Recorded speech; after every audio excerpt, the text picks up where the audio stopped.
রাসূল তো এতিমদের সর্দার। পৃথিবীর কোন এতিম যেন বলতে না পারে নবীজি আমার ব্যাপারে কি বলবেন, আমি তো এতিম মানুষ, আর তিনি আমার ব্যাপারে কিভাবে আমার দরদ বুঝবেন।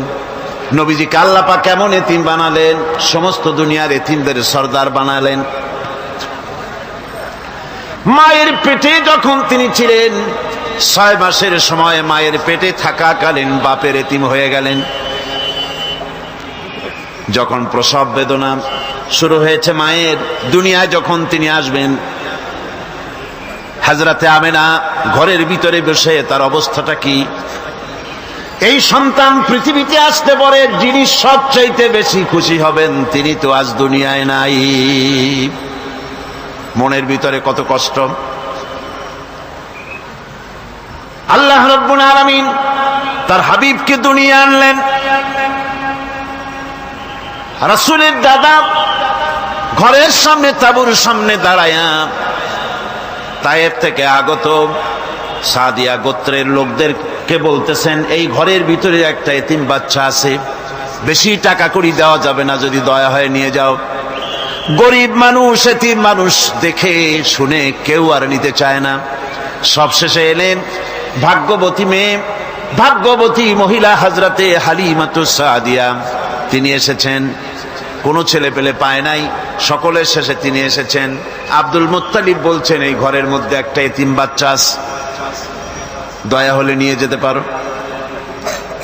তিনি স্বামীর সঙ্গে পরামর্শ করলেন, এরপরে বললেন যদি দেখতে অন্তত ভালো হয়, মন যদি ভালো লাগে নিয়ে যাব, একেবারে খালি হাতে ফিরে যাওয়ার চাইতে তো ভালো।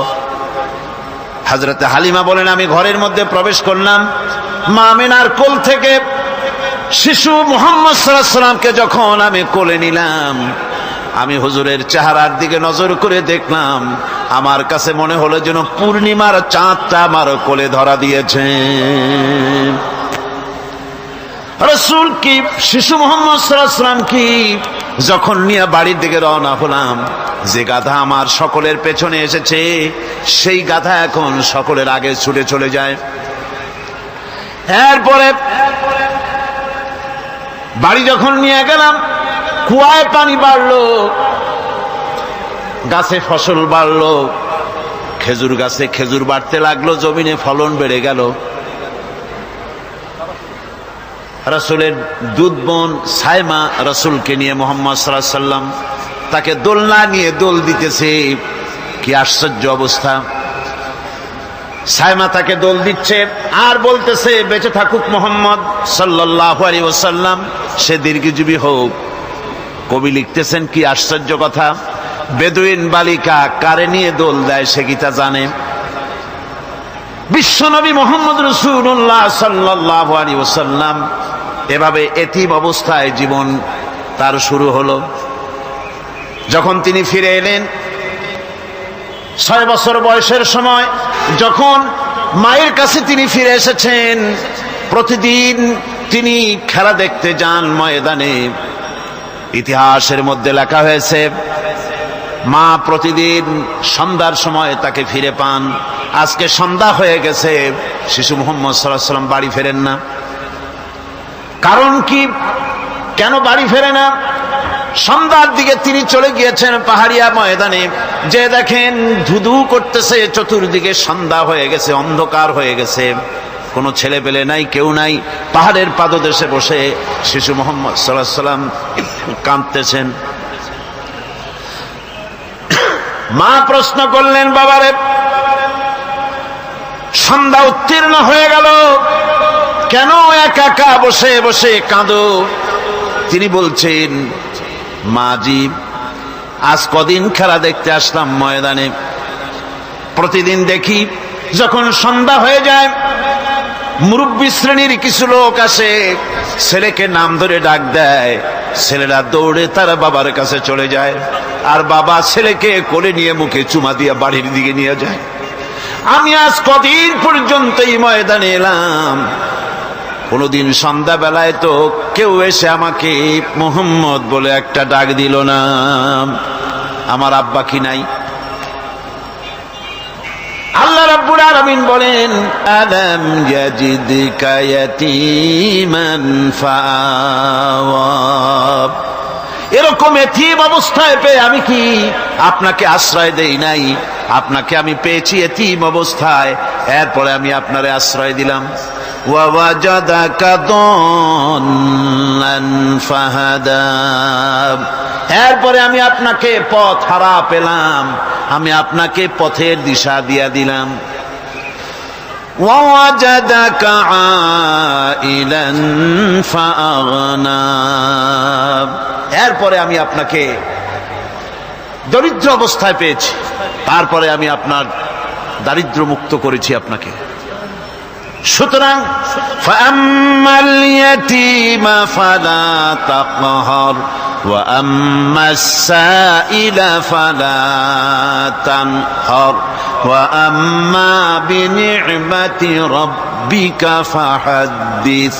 সুতরাং নবী, এতিমের প্রতি নির্মম ব্যবহার করো না, এতিমের প্রতি ভালো ব্যবহার করো, নির্মমতা দেখাইও না। আর ভিক্ষুকতে ধমক দিও না, রূঢ়তা দেখিও না, আর আল্লাহর নিয়ামতের প্রশংসা করো। বহুত মানুষ আছে এতিমরে গলায় ধাক্কা দেয়। মানুষ যখন ভিক্ষা নিতে আসে, গরিব মানুষ ভিক্ষা চাইতে আসছে, ওই মেয়ে আত্মা হইতে জানো, দোয়া কুনুত জানো, বাড়ি যেয়ে কাজ করবা, এই সব আজে বাজে কথা বলে ভিক্ষা দেয় না। সাইলকে ধমক দিতে রাসূল করিম সাল্লাল্লাহু আলাইহি ওয়াসাল্লাম নিষেধ করেছেন, সাইলকে ধমক দিও না।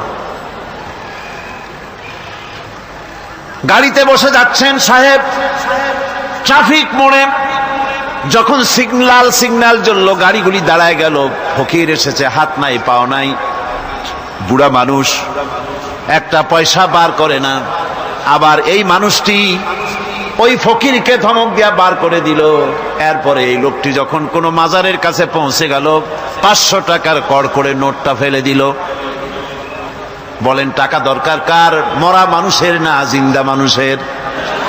কার দরকার? যার টাকা দরকার ছিল তারে দেওয়া হলো না, যার দরকার নাই তারে দেওয়া হলো।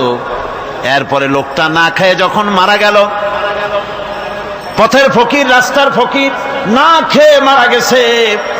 এরপরে তার কাফনের কাপড় নাই, লোকটাকে রাস্তার উপরে শোয়া একটা ছেঁড়া কাপড় দিয়ে ঢেকে রেখেছে। বড় লোকেরা, সাহেবরা তখন গাড়ি দাঁড় করে আর 5টা টাকা 2টা টাকা করে তার লাশের উপরে মারতেছে।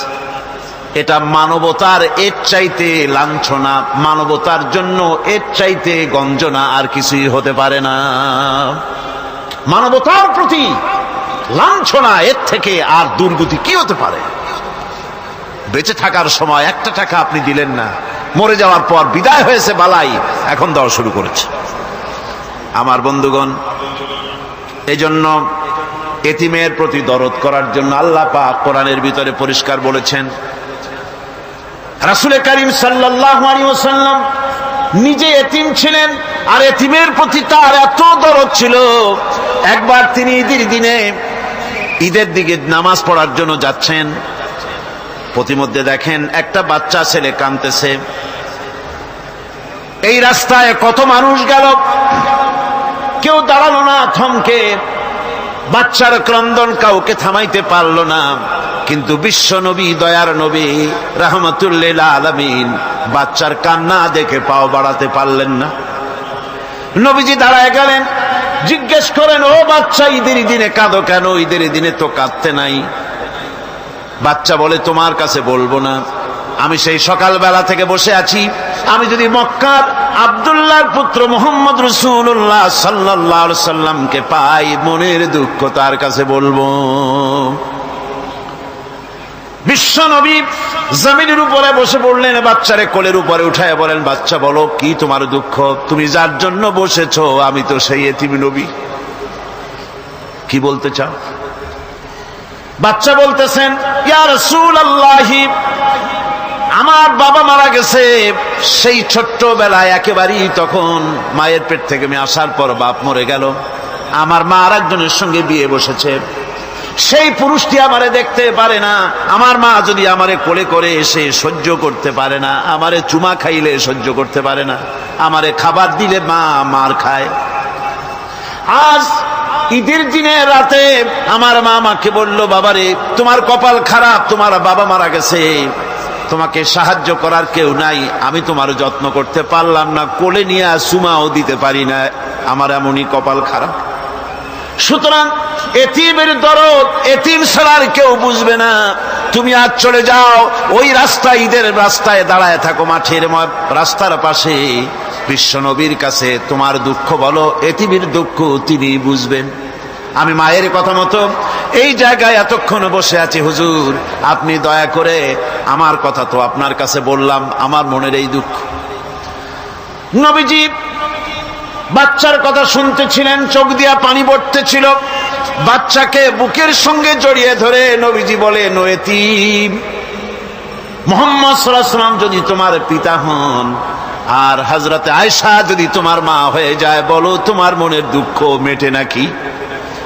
ছেলে ডুকরে কেঁদে উঠলো আর বলল, ইয়া রাসূলুল্লাহ, আপনি যদি আমার পিতা হন আর আয়েশা যদি আমার মা হয়ে যায়, এর থেকে বড় সৌভাগ্যের আমার তো আর কিছুই নাই।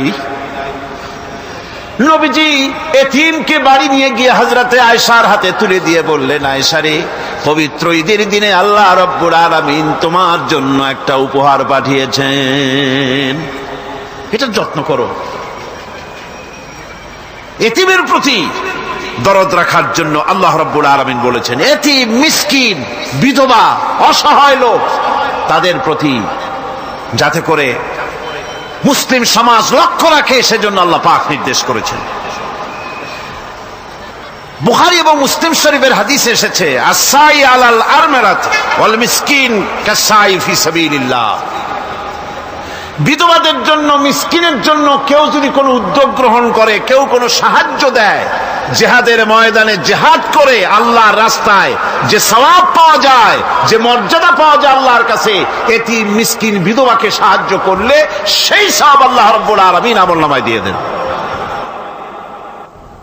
আমাদের প্রিয় নবী এতিম মিসকিনদের খুবই ভালোবাসতেন তার নিজের চাকর হযরত যায়েদ ও আনাস রাদিয়াল্লাহু তাআলা আনহুকে।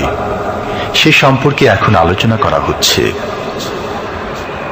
তার চরিত্রই প্রমাণ করে, নবীদেরকে বাইয়িনাত দেওয়া হয়েছে, এমন চরিত্র, আচার আচরণ দেওয়া হয়েছে যাতে করে লোকেরা অভিভূত হয়ে যায়, আকৃষ্ট হয়ে যায়। হযরতে যায়েদ, তিনি তো কৃতদাস ছিলেন, হারায় গেলেন বাপ মা থেকে, আর এরপরে কুদরত তারে মুহাম্মদ সাল্লাল্লাহু আলাইহি ওয়াসাল্লামের ঘরে উঠায় দিল। তিনি তখন আল্লাহর নবী, তখনও নবুয়তের দায়িত্ব পান নাই। যায়েদের পিতার কাছে খবর হয়ে গেল, যায়েদ আছে রাসূলের বাড়িতে, মুহাম্মদ সাল্লাল্লাহু আলাইহি ওয়াসাল্লামের বাড়ি মক্কায়। তারা এসে হুজুরের সঙ্গে দেখা করে বললেন, মুহাম্মদ সাল্লাল্লাহু আলাইহি ওয়াসাল্লাম, জানতে পেরেছি আপনার কাছেই আমাদের ছেলে যায়েদ আছে, মেহেরবানি করে তাকে আমাদেরকে ফিরায় দেন। হুজুর বলেন, যায়েদ যদি তোমাদেরকে চিনতে পারে আর যদি যেতে চায়, আমার পক্ষ থেকে কোনো আপত্তি নাই, অবশ্যই যাবে। তবে যায়েদ যদি যেতে না চায়, আমি এমন লোক নই যে কেউ আমার কাছে থাকতে চাইলে আমি জোর করে তাকে ঠেলেও দিতে পারি না, আমি তেমন লোক নই। পিতা বললেন, আপনি অবশ্যই যুক্তিপূর্ণ কথা বলেছেন। হযরতে যায়েদকে আনা হলো। হুজুর বললেন, তুমি কি চেনো এদের? কি? যায়েদ বললেন, চিনি, ইনি আমার বাবা, উনি আমার চাচা। যায়েদের পিতা বলেন, বাবারে বাড়ি চলো, তোমার মা কেঁদে কেঁদে হয়রান, চলো বাড়ি যাই, বাড়ির যা কিছু আছে সব তোমাকে ফিরিয়ে দেওয়া হবে। হযরতে যায়েদ বলতেছেন, পিতা, বাড়িতে যা আছে তাই শুদ্ধ, তামাম দুনিয়াটা যদি আমারে দেওয়া হয়, এই লোকটির কাছে থেকে যে ব্যবহার পেয়েছি, আমি এই লোকের কদম ছেড়ে যেতে পারি না। তার চরিত্রই প্রমাণ করে তিনি নবী, কি ব্যবহারটা পেয়েছেন। হযরত আনাস রাদিয়াল্লাহু তাআলা আনহু ছোট মানুষ, 8 বছর বয়সের সময় হুজুরের খাদেম হয়ে হুজুরের বাড়িতে আসছেন। আচ্ছা, 8 বছর বয়সের কিশোর ভুল তো করতেই পারে, গরম পানি চাইলে ঠান্ডা পানি এনে দেবে, স্যান্ডেল চাইলে জুতো আনবে, বিছানা বিছাইতে বললে উঠাই থবে, এটা স্বাভাবিক। কিশোর মানুষ, ছোট মানুষ। এবার শুনুন, বাইয়ানাত কারে বলেন? নবীদের বাইয়ানাত আল্লাহ যে দিয়েছেন সেটা কি জিনিস? সেটা হলো উন্নত মানের চরিত্র, তার ব্যবহার ওঠা বসা যা দেখলে মানুষ বুঝতে পারে তিনি আল্লাহর নবী। হযরতে আনাসের মুখে শুনুন, হযরতে আনাস রাদিয়াল্লাহু তাআলা আনহু বলেন, একাধিক ক্রমে টানা 10টি বছর রাসূলের খেদমতের ভিতরে নিয়োজিত ছিলাম। 10টি বছরের ভিতরে একটা দিনের জন্য নবীজি আমাকে ধমক দিয়ে কথা বলেন নাই। এটা ধমক দিলেন না আমারে, এটা করছো কেন, এটা করো নাই কেন? সুবহানাল্লাহি বিহামদিহি। গোটা পৃথিবীর সমস্ত মুমিন মুসলমানদের, পুরুষ আর নারীদের জীবন, কলিজা, রক্ত রাসূলের কদম মোবারক উৎসর্গ হয়ে যায়। মহান রব্বুল আলামিনের কাছে তার হাবিব রাসূলুল্লাহ সাল্লাল্লাহু আলাইহি ওয়াসাল্লামের ছিল বিশেষ মর্যাদা।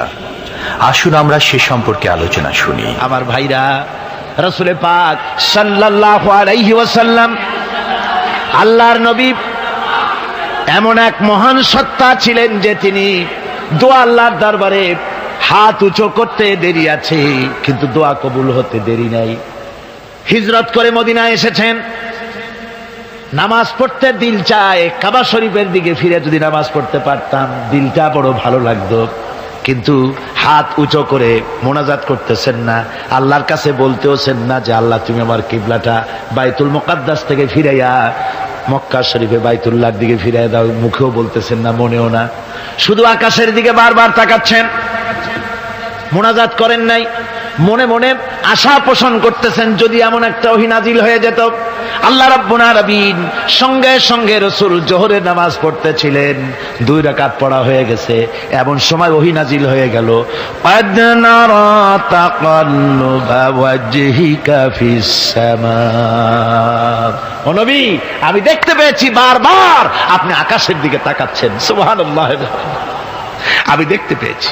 ফালানুওয়াল্লিয়ান্নাকা কিবলাতান তারদাহা ফাওয়াল্লি ওয়াজহাকা শাতরাল মাসজিদিল হারাম। আর দেরি নাই, আপনার মনের আশা পুরা হয়ে গেছে, এক্ষুনি আপনার কিবলা পরিবর্তন করুন। হুজুর 2 রাকাত পড়েছিলেন বাইতুল মাকদাসের দিকে ফিরে, বাকি 2 রাকাত তিনি মক্কা শরীফের কাবা শরীফের দিকে ফিরলেন। আজও পর্যন্ত সেই মসজিদ আছে, সাক্ষ্য দিচ্ছে নবীর কথা কিভাবে মঞ্জুর হয়। মসজিদে কিবলাতাইন মদিনা মুনাওয়ারায় সে মসজিদ আজও আছে।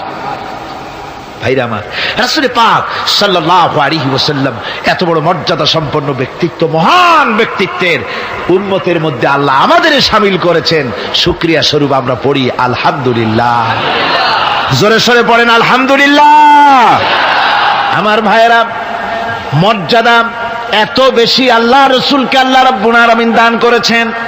এই পৃথিবীতে কোন মানুষের সঙ্গে যদি আপনি বেয়াদবি করেন, তিনি আপনার বাপ হোক, তিনি আপনার মা হন, অথবা আপনার উস্তাদ হন, অথবা আপনার পীর হন, যে কেউ হোক না কেন, কারো সঙ্গে যদি কোনো বেয়াদবি হয়ে যায় তো শুধু একটা বেয়াদবি ছাড়া আর কিছুই না। কিন্তু নবীজির সঙ্গে যদি কেউ বেয়াদবি করে, সেটা শুধু বেয়াদবি থাকে না, কুফরি হয়ে যায়। কি হয়ে যায়? কুফরি হয়ে যায়। রাসূলুল্লাহকে কেউ তাওহীন করলে, অসম্মান করলে, সমালোচনা করলে কাফের হয়ে যায়। যারা বলেন কি হয়ে যায়? কত বড় মর্যাদা! রাসূল পাক সাল্লাল্লাহু আলাইহি ওয়াসাল্লাম, তার সামনে সাহাবায়ে কেরাম বসা, হুজুর কথা বলছেন, সাহাবায়ে কেরাম তারাও কথা বলছেন। কথা বলতে বলতে এক পর্যায়ে সাহাবীদের গলার আওয়াজ বড় হয়ে গেছে, হুজুরের গলার আওয়াজ শোনা যায় না, সাহাবীদের গলার আওয়াজটা বড় হয়ে গেল। আল্লাহ রাব্বুল আলামিন এতটুকু বরদাস্ত করলেন, আমার নবীর গলার আওয়াজের চাইতে তোমাদের আওয়াজ বড় হলো কেন? সঙ্গে সঙ্গে ওহী নাজিল হয়ে গেল। আল্লাহ রাব্বুল আলামিন বলেন, ইয়া আইয়ুহাল্লাযীনা আমানু লা তারফাউ আসওয়াতাকুম ফাওকা সাওতিন নবী। ও বিশ্বাসীরা, খবরদার, তোমরা যারা ঈমান এনেছো শোনো, তোমাদের গলার আওয়াজ যেন আমার নবীর গলার আওয়াজের চাইতে বড় না হয়ে যায়। যদি তা হয়, আনতাহবাতা আমালুকুম, জীবনের সমস্ত ভালো কাজগুলি আমি আল্লাহ বরবাদ করে দেব। আজ পর্যন্ত এই আয়াতে কারিমা রাসূল পাক সাল্লাল্লাহু আলাইহি ওয়াসাল্লামের রওজায়ে আতহারের সামনে সবুজ সাইনবোর্ডের উপরে সোনার অক্ষর দিয়ে এই আয়াতে কারিমা লেখা রয়েছে। সুবহানাল্লাহ। সর্বকালের, সর্বযুগের সর্বশ্রেষ্ঠ মহামানব, সর্বশ্রেষ্ঠ বিশ্বনবী, আল্লাহর পরে যার মর্যাদা, তিনি হচ্ছেন মুহাম্মদ রাসূলুল্লাহ সাল্লাল্লাহু আলাইহি ওয়াসাল্লাম। রাসূলুল্লাহ সাল্লাল্লাহু আলাইহি ওয়াসাল্লামের প্রতি মহান আল্লাহর ভালোবাসার অন্যতম নিদর্শন হচ্ছে মেরাজ। এর মাধ্যমে আল্লাহ রাব্বুল আলামিন তার বন্ধুকে নিজের সান্নিধ্যে নিয়েছিলেন। এখন আমরা শুনব সেই মেরাজের কাহিনী। দুলির ধরা থেকে রাসূলকে আরশে আজিমে নিয়ে যাওয়া হবে। বোরাক এলো। বোরাক হচ্ছে বারকুন থেকে উৎপত্তি।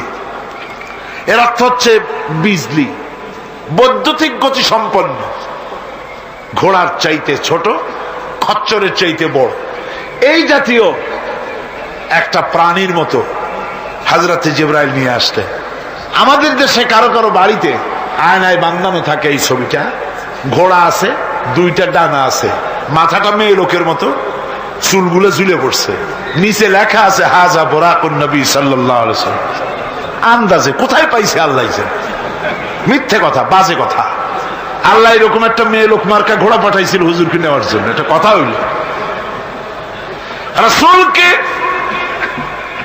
মক্কা থেকে, উম্মে বাবে উম্মে হানি থেকে হুজুরকে বের করে নিয়ে যাওয়া হলো বাইতুল মাকদাসে। সমস্ত পয়গম্বর, দুনিয়া আল্লাহ যাদের পাঠিয়েছিলেন, সমস্ত রূহ উপস্থিত ছিল সেখানে। রাসূল করিম সাল্লাল্লাহু আলাইহি ওয়াসাল্লাম এখান থেকে মেরাজ করলেন। এতটুকু ছিল ইসরা। কোরআনে কারীম বলছে, আজকের কারি সাহেব যেখান থেকে তেলাওয়াত করেছিলেন, সুবহানাল্লাযী আসরা বিআবদিহি লাইলাম মিনাল মাসজিদিল হারামি ইলাল মাসজিদিল আকসা। সুবহানাল্লাযী, সমস্ত দুর্বলতা, অক্ষমতা থেকে মুক্ত সেই সত্তা যিনি তার বান্দাকে ইসরা করিয়েছেন, মেরাজ করিয়েছেন। সুবহানাল্লাহ। সমস্ত দুর্বলতা, অক্ষমতা থেকে মুক্ত তিনি পার করে নিয়ে গিয়েছেন। তারপরে মুহূর্তের ভিতরে মহাশূন্য পাড়ি দিয়ে, সেই মহাশূন্য মানে কি? এইখান থেকে সূর্য কত দূরে জানেন না? 9,30,00,000 মাইল দূরে এখান থেকে সূর্য।